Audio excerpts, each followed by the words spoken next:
হোয়াটসঅ্যাপের মধ্যে দারুণ একটা আপডেট চলে এসেছে এবং এই আপডেটটা প্রায় অনেকেই জানে না। তো আপডেটটা কি জানতে হলে পুরো ভিডিওটা আপনাকে দেখতে হবে। দেখবেন হোয়াটসঅ্যাপের মধ্যে যখন আমরা কোনো ফটো স্ট্যাটাস দিই, তো চলুন প্রথমে আমি ফটোটা সিলেক্ট করে নিচ্ছি, তারপর দেখিয়ে দিচ্ছি আপডেটটা কি এসেছে। তো এই যে ফটোটা আমি সিলেক্ট করে নিলাম, এরপর দেখুন উপরে 5টা আইকন দেখা যাচ্ছে। 3 নম্বর যে আইকনটা রয়েছে সেখানে ট্যাপ করবেন।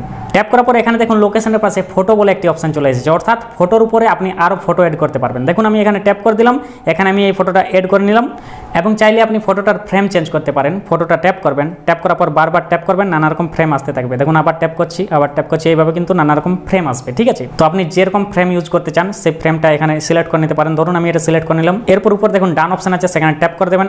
এরপর এটা একটু জুম করে বড় করে নেবো, এখানে রেখে দেবো। আবার একটা ফটো আমি এড করে নিচ্ছি।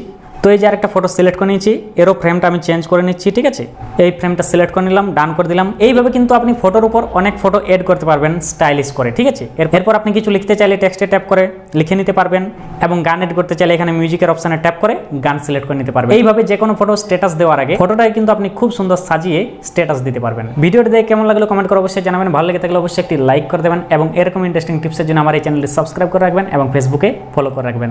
ধন্যবাদ।